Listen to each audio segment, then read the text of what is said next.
আসসালামু আলাইকুম। আজকে আমরা করব বৃত্তের অ্যাডমিশন এবং এইচএসসি সকল এমসিকিউ। নাম্বার 1 দেখো, বলা হইছে 2x² + 2y² + 4x - 2y = 0 বৃত্তটির কেন্দ্র ও ব্যাসার্ধ নির্ণয় করো। এই টাইপের কোশ্চেন আসতে পারে। ফার্স্টে যে সমীকরণটা দেওয়া আছে 2x² 2y² + 4x - 2y = 0, যেই সমীকরণটা দেওয়া আছে সেখানে x এবং y² এর পদ আমাদের যে সহগটা আছে x² এবং y² তার সহগটা 1 বানাবো। তাহলে 2 কমন নিলাম। x² + y² + 2x - y = 0, অর্থাৎ x² + y² + 2x - y = 0। তাহলে মনে রাখবা, যদি কেন্দ্র বলে পরীক্ষা হলে কেন্দ্র বের করলে কি করবা? x এর যে সহগটা আছে, x এর সহগ কত আছে 2, এই 2 কে x এর সহগকে -2 দ্বারা ভাগ। কত দ্বারা ভাগ? -2 দ্বারা ভাগ। y এর যে সহগটা আছে, এই যে y এর যে সহগ কত আছে -1, এটাকে -2 দ্বারা ভাগ। মেন কথা হচ্ছে x এর সহগকে 2 দ্বারা ভাগ, y এর সহগকে 2 দ্বারা ভাগ যখন করব সেটাই কেন্দ্র বের হয়ে যায়। তাহলে এটা হয় -1 আর এটা হয় শুধু হাফ। তাহলে কেন্দ্র বের হয়ে গেছে। এখন যদি ব্যাসার্ধ বলে, নির্ণয়ের সূত্র হচ্ছে √g² + f² - c। এখানে দেখি আমাদের g এর মান হচ্ছে 1² - ½ স্কয়ার আর c, দেখো আমাদের ধ্রুবপদ এখানে কত? ধ্রুবপদ এখানে নাই, তাহলে 0 -0। অর্থাৎ আমরা লিখতে পারি 1 + 1/4 রুট, তাহলে 5√2 বা 5√4, এটাকে আমরা লিখতে পারি তাহলে √5/2, যেটা পরীক্ষার হলে এমসিকিউ তে থাকে অ্যানসার। গেল। 2 নাম্বার বলা হয়েছে যে x² + y² - 4x + 8y = 0 বৃত্তটি x অথবা y অক্ষের খণ্ডিত অংশের দৈর্ঘ্য নির্ণয় করো। তাহলে মনে রাখবা, খণ্ডিত অংশের দৈর্ঘ্য কিভাবে নির্ণয় করে? মনে রাখবা, x অক্ষের খণ্ডিত অংশের দৈর্ঘ্য হচ্ছে 2√g² - c, y অক্ষের খণ্ডিত অংশের দৈর্ঘ্য হচ্ছে 2√f² - c। যেই সমীকরণই দেওয়া থাকুক না কেন, এটা একদম ইজি। তাহলে আমাদের এখানে যে সমীকরণ দেওয়া আছে x² + y² - 4x + 8y = 0, তাহলে এটা থেকে আগে g আর c বের করে ফেলি। আমরা এখান থেকে যেটা করতে পারি, g এটাকে যদি আমরা ভাগ করে তুলনা করি, তাহলে আমাদের এইখানে যেটা দাঁড়ায় সেটা হচ্ছে -2। কত দাঁড়ায়? এটা হচ্ছে ভাই -2 দাঁড়ায়। আর f এর জায়গায় কত দাঁড়ায়? f এর মান দাঁড়ায় হচ্ছে 4। x² + y² + 2gx + 2fy + c, এটার সাথে তুলনা করে আমরা g আর f এর মান পেয়ে গেলাম। তাহলে আমাদের ধরো x অক্ষকে বলছে, এখানে x এবং y দুইটা লিখছি, যে কোনোটা পরীক্ষা আসতে পারে। তাহলে x অক্ষের খণ্ডিত অংশ, x অক্ষের খণ্ডিত অংশ, তাহলে x অক্ষের খণ্ডিত অংশ কিভাবে বের করব? 2√g² - c, এখানে 2 লিখলাম, এখানে আমাদের c এর মান আবারও 0, তাহলে এখানে লিখতে পারি 2√, এটা 4 - 0, অর্থাৎ আমরা 2 × 2 অর্থাৎ 4। x অক্ষের খণ্ডিত অংশ কত? 4। y অক্ষেরটা সেম কি, এই সূত্রতে আমরা অ্যাপ্লাই করব, বের হয়ে যাবে। আচ্ছা, 3 নাম্বার বলা হয়েছে r² = 2r sin θ = 0 বৃত্তটির কেন্দ্র কত? আচ্ছা, পোলার সমীকরণ দেওয়া আছে। তাহলে আমরা এর ঠিক আগের ক্লাসে সরলরেখা এমসিকিউ যখন করেছিলাম, তখন আমরা পড়েছিলাম r² = x² + y², x = r cos θ, x = r cos θ, y = r sin θ। এই জিনিসগুলো আমরা পড়ে এসেছিলাম। তাহলে এখন চলো অ্যাপ্লাই করি। r² r² + 2r sin θ 3 দেওয়া আছে, 3 টা এই পাশে নিয়ে আসলাম। r² এর জায়গায় আমি লিখতে পারি কি, x² + y² প্লাস 2r, দেখো 2r sin θ মানে কি? r sin θ মানে y, তাহলে 2y - 3 = 0। এটা কি ভাই? বৃত্তের সমীকরণ। এখন এটা কেন্দ্র বের করতে পারবা না। কেন্দ্র বের করার জন্য আমরা কি পড়ে আসছি বলতো? কেন্দ্র, এটা হচ্ছে x এর সহগ, x এর সহগ এখানে 0, তাহলে 0/-2, আর এখানে y এর সহগ কত? y এর সহগ হচ্ছে 2, 2/-2। তো এটা যদি ক্যালকুলেশন করি, প্রথমটা হয় 0, পরেরটা হয় -1, অর্থাৎ 0, -1।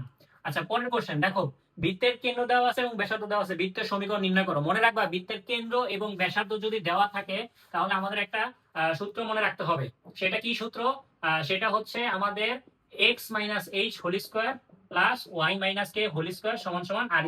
দেখো h আর k এটা হচ্ছে বৃত্তের কেন্দ্র, আর ব্যাসার্ধ হচ্ছে 4। তাহলে আমরা এটাকে লিখতে পারি x - 2² প্লাস y - 3² = r²। এখন এটাকে সলভ করলে যে সমীকরণটা পাই, সেটাই হচ্ছে আমাদের অ্যান্সার। বলছে একটি বৃত্তের কেন্দ্র 6, -4 এবং বৃত্তটি x অক্ষকে স্পর্শ করে। মনে রাখবা, কোন একটা বৃত্ত ধরো x অক্ষ স্পর্শ করছে। কি করছে? x অক্ষ স্পর্শ করছে। ধরো এটার কেন্দ্র যদি হয় 2, 3, তাহলে x অক্ষ স্পর্শ করলে এটা হচ্ছে 2 আর এটা কত? 3। অর্থাৎ x অক্ষকে যদি স্পর্শ করে, তাহলে ওই বৃত্তের ব্যাসার্ধ হবে তোমার কোটির পরম মানের সমান। ভুজ কোটির পরম মানের সমান। অর্থাৎ একটি বৃত্তের কেন্দ্র দেওয়া আছে, দেখো আমরা এটা লিখতে পারি কিভাবে? 5 নাম্বারটা সলিউশন করতে পারি।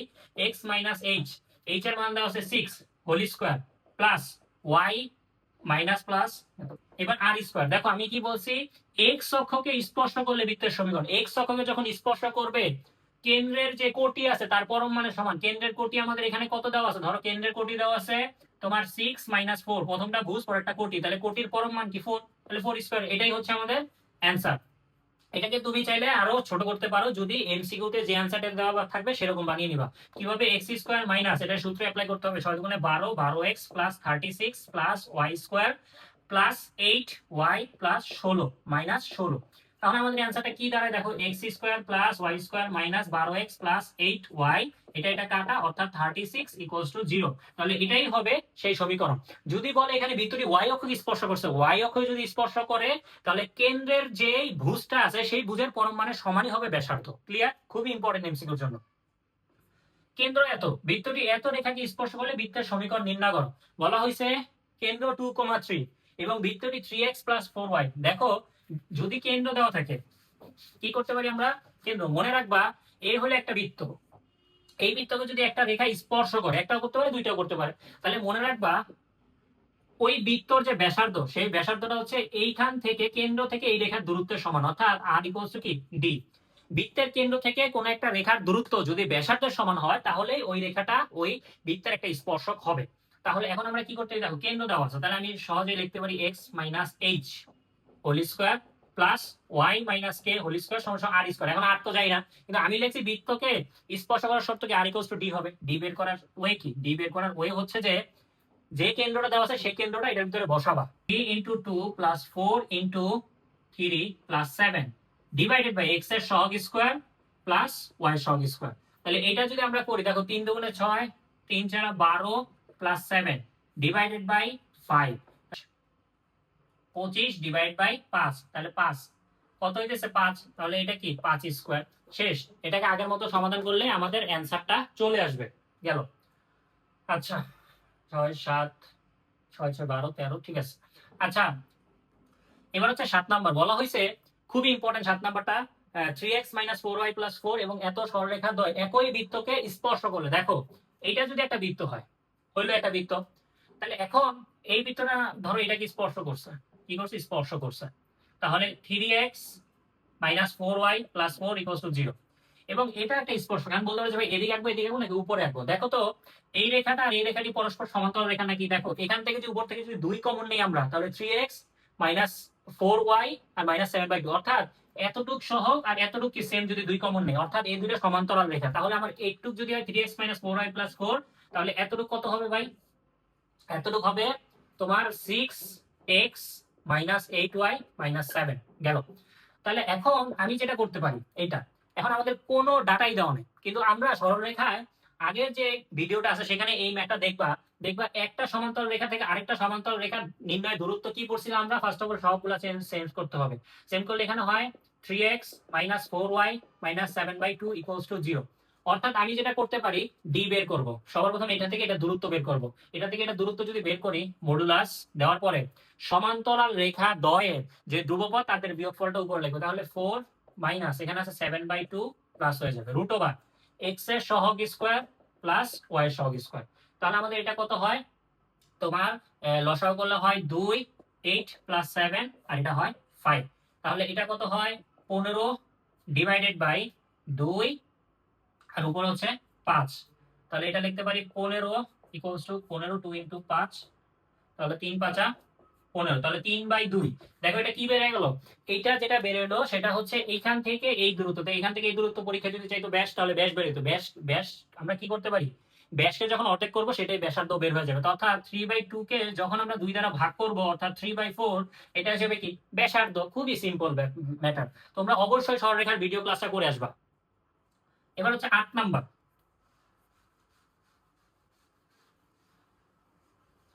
আচ্ছা 8 নাম্বার কোশ্চেনটাও খুব ইম্পর্টেন্ট। বলা হয়েছে 1, -2 ও 2, -3 বিন্দু দ্বয় সংযোগ রেখাংশকে ব্যাস ধরে। মনে রাখবা কোন একটা বৃত্তের এই যে ব্যাসের দুই প্রান্ত বিন্দু যদি দেওয়া থাকে সেই বৃত্তের সমীকরণ বের x - x1 x - x2 plus y - y1 y - y2 = 0। এই সমীকরণটা একটু মনে রাখবা। এখন মান বসাই, দেখো x - x1 কত 1, আবার কি এক্স মাইনাস এক্স টু কত আমাদের 2, লিখলাম 2 plus Y minus Y one means কি 2, Y minus Y two equals to 0। এবার এটাকে যদি আমরা সমাধান করি, কিভাবে সমাধান করতে পারি? আমরা গুণ করব নরমালি, এক্স এর সাথে আমি একটু গুণ করে দিচ্ছি, তোমরা অবশ্যই করে আমাকে নোট করে আমার গ্রুপে এগুলো পোস্ট করবা, এবং যে যত ভালো নোট করে পোস্ট করতে পারবা তার জন্য একটা প্রাইজ মানি আছে। এবার হচ্ছে 9, বলা হয়েছে 2,0 বিন্দু থেকে X square plus Y square minus 4x plus 8 equals to 0 বৃত্তটির উপর অঙ্কিত স্পর্শকের দৈর্ঘ্য নির্ণয় করবে। মনে রাখবা, স্পর্শকের দৈর্ঘ্য যদি বের করতে বলে, এটা ক নাম্বারেও আসে, অ্যাডমিশনেও আসে, আবার এমসিকিউতেও আসে। জাস্ট খালি একটা রুট দিবা, দেওয়ার পরে দেখবা এক্স স্কোয়ার এবং ওয়াই স্কোয়ারের সবটা 1 বানানো আছে। যদি 1 বানানো না থাকে, প্রথম কোশ্চেনটার মতো কমন নিয়ে 1 বানিয়ে নিব, দেন এক্স এবং ওয়াই এর জায়গায় মানটা বসিয়ে দিব। এই যে বসিয়ে দিতেছি, 2 স্কোয়ার লিখলাম, কই 2 square 0 square then minus 4 into 2 plus 8 বসিয়ে দিলাম আমরা। ওকে, তাহলে বৃত্তের অঙ্কিত স্পর্শকের দৈর্ঘ্য বের হয়ে গেল। তাহলে আমি এখানে লিখতে পারি রুট ওভার 2 দুগুণে 4 মাইনাস 8 প্লাস 8, এটা কাটলাম, তাহলে হয় 2। এই 2টাই হচ্ছে স্পর্শকের দৈর্ঘ্য। একদম ইজি ভাই।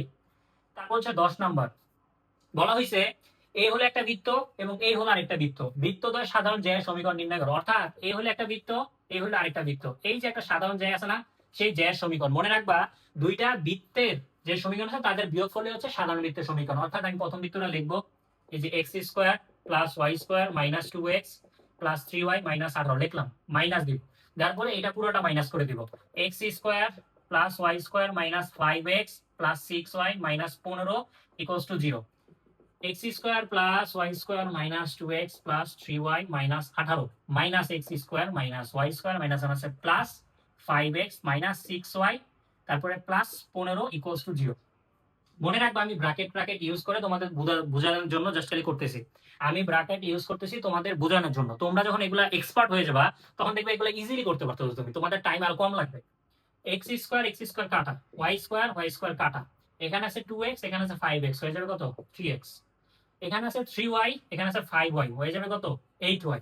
এখানে আছে মাইনাস 18, এখানে আছে প্লাস 15, তাহলে হয়ে যাবে মাইনাস 3। এইটাই তাহলে আমাদের কি ওই সাধারণ স্পর্শকের সমীকরণ গেল। 12 নাম্বার, আচ্ছা এটা অ্যাডমিশনে আসে 12 নাম্বারটা খুব। 12 বলা হয়েছে X square plus Y square equals to 20, বৃত্তটি 2,4 বিন্দুটি স্পর্শকের সমীকরণ। মনে রাখবা, আগে সমীকরণটা লিখবে X square plus Y square equals to 20। এর স্পর্শকের সমীকরণ বের করে একদম ইজি। এক্স কয়টা আছে? দুইটা, এটা লিখবে এক্স x1 প্লাস y1, 20টা এই পাশে নিয়ে আসবা। এবার এক্স আর x1 এর জায়গায় খালি এই যে বিন্দুটা বসিয়ে দিবা, 2x 4y minus 20 equals to 0। এটাই হচ্ছে কি স্পর্শকের সমীকরণ। ওকে, একদম ইজি ভাই, পানি। তারপরে বলা হয়েছে X square plus Y square সমান 9 এবং X square plus Y square সমান 6x plus 8y plus c। বৃত্ত দুটি পরস্পর স্পর্শ করলে সি এর মান কত? আচ্ছা, বৃত্ত দুটি পরস্পরকে স্পর্শ করলে আমাদের এখানে বলা হয়েছে যে স্পর্শ করলে আমার সি এর মান কত। দেখো, বহিস্থভাবে যদি স্পর্শ করে, বহিস্থভাবে স্পর্শ করলে এই কেন্দ্র থেকে কেন্দ্রের দূরত্ব হবে ব্যাসার্ধদ্বয়ের যোগফলের সমান, অর্থাৎ আমার এই যে বৃত্তটা দেওয়া আছে তার কেন্দ্র কি আমি 0 0 জানি, কি প্রথম কেন্দ্র হচ্ছে 0 0। পরের কেন্দ্র আমরা বের করে ফেলতে পারি। পরের কেন্দ্র আমরা কিভাবে বের করতে পারি? দেখো, এক্স এর সহগ ডিভাইড বাই 2, ওয়াই এর সহগ আমাদের কত দেওয়া আছে 8 ডিভাইড বাই -2, তাহলে এটা হয় আমাদের -3, এটা হয় -4, বের করে ফেলছি। এই দুইটা দূরত্ব নির্ণয়ের সূত্র কি করে আসছে ভাই? সরলরেখায় একবার করে দিই, 9 প্লাস 16 করলাম। আর প্রথম বৃত্তের ব্যাসার্ধ কত? আর স্কোয়ার মানে 3। আর দ্বিতীয় বৃত্তের ব্যাসার্ধ কত আমাদের? দ্বিতীয় বৃত্তের ব্যাসার্ধ আমি জানি না, কিন্তু আমরা এটা জানি ব্যাসার্ধ নির্ণয়ের সূত্র কি? Root over g square plus f square minus c. তাহলে আমি যেটা করতে পারি, দেখো জি স্কোয়ার সি স্কোয়ার জানি আমরা, তাহলে এটা হচ্ছে 25 করলে হচ্ছে 5 - 3, এটা স্কোয়ার এই পাশে চলে আসে। জি এর মান কত? 9, তারপরে 16 মাইনাস সি। তাহলে এটা করলে কত হয়? 5 আর 3, এটা হচ্ছে 2, 4 মাইনাস নেই মাইনাস, তো ইকুয়ালস টু মাইনাস সি। তাহলে এটাকে আমরা করলে কত হয়? আমাদের এটা হয় 25, এটা হয় 21, তাহলে সি এর মান হচ্ছে কত? 21। সি এর মান কত দাঁড়ালো আমাদের? 21 গেল। এবার হচ্ছে 14, একটি বৃত্তের সমীকরণ নির্ণয় করো যা এত বৃত্তের সাথে এক কেন্দ্রগামী। মনে রাখবা, এই কোশ্চেনটা বড় কোশ্চেন, বাট এটাকে ছোটভাবে কিভাবে করা যায়? এক কেন্দ্রগামী হলে বৃত্তের সব কিছু সেম থাকবে, শুধু সিটা চেঞ্জ হবে। তাহলে কি এক কেন্দ্রগামী বললে X square plus Y square minus 4x plus 5y plus এক কেন্দ্রগামী সব সেম থাকবে, এই জায়গার যে মানটা এটা চেঞ্জ হবে। গেল, একদম ইজি ওয়ে। এখন সি এর মানটা কেমনে পাবো? বলা হয়েছে এই বৃত্তটা আবার কি 2, -1 বিন্দুগামী, তাহলে -2 whole square plus -1 whole square minus 4 into -2 plus 5 into -1 plus C. এটাকে সমাধান করলেই আমাদের সি এর মানটা বের হয়ে যাবে। সি এর মানটা এখানে বসাই দিলে সেই বৃত্তের সমীকরণ বের হয়ে যাবে। লাস্ট একটা এমসিকিউ তোমাদের করতে হবে। একটা নির্দিষ্ট বিন্দু দ্বারা, ধরো এটা হচ্ছে সমীকরণ X square plus Y square minus X minus Y plus 2 equals to 0, এটা হচ্ছে একটা বৃত্তের সমীকরণ। এখন বলা হইলো 1, 1 এই বিন্দুটা বৃত্তের ভেতরে নাকি বৃত্তের উপরে নাকি বৃত্তের বাহিরে, এই পরীক্ষায় এটা আসতে পারে। তখন জাস্ট খালি এই বিন্দুটা বসাবা, 1 স্কোয়ার প্লাস 1 স্কোয়ার, এটা হচ্ছে 15 নাম্বার, -1 প্লাস 2 ইকুয়ালস টু 0। তাহলে এটা আমাদের বের করতে হবে। দেখো 2 আর 2 তাহলে হয় 4 -2 অর্থাৎ 2। এই 2টা 0 থেকে বড় আসছে নাকি ছোট? 0 থেকে যদি বড় আসে তাহলে এই বিন্দুটা বৃত্তের বাহিরে। কি হবে? বৃত্তের বাহিরে। যদি এই জিনিসটা ইকুয়াল 0 হইতো তাহলে এটা হবে বৃত্তের উপরে। আর যদি তোমার এই বিন্দুটা 0 থেকে ছোট আসতো, ধরো -2 এরকম কিছু আসতো, তখন এটা হয়তো বৃত্তের ভেতরে কোন একটা বিন্দু। এই 15টা এমসিকিউ যদি করতে পারো একদম মনোযোগ দিয়ে, এই 15টাকে করবা, করার পরে তোমাদের কেতাব স্যার অথবা কামরুজ্জামান স্যারের বইয়ের যে এমসিকিউ গুলো আছে সেগুলো যদি ভালো করে করতে পারো, দেখবা অ্যাডমিশন প্লাস এইচএসসি তে বৃত্তের কোনো এমসিকিউতে তোমাদের সমস্যা হবে না। তোমরা যারা সরলরেখার ক্লাসটা করোনি এখন এমসিকিউ, সেটা অবশ্যই করে আসবা। সব স্টুডেন্টদের সিকিউ মোটামুটি পারে, কিন্তু কথা হচ্ছে এমসিকিউতে একদম দুর্বল। আমি চাই তোমরা এমসিকিউতে তুখুর হও। তোমরা এমসিকিউতে ভালো করতে পারো না দেখি অ্যাডমিশনের চান্স পাও না, এই জিনিসটা তোমাদের হওয়া যাবে না। দেখো তোমরা যদি অন্য কোনো সাবজেক্ট দেখো প্রচুর এমসিকিউ করতে হয়, কিন্তু আমরা যদি কোনো একটা ম্যাথের চ্যাপ্টারে কিছু স্পেসিফিকলি টাইপের এমসিকিউ গুলো বারবার আসে, ওইগুলো যদি ভালো করে আয়ত্ত করতে পারি তাহলে দেখবো যে অ্যাডমিশন এবং এইচএসসি তে খুব ভালো করা যায় এমসিকিউতে।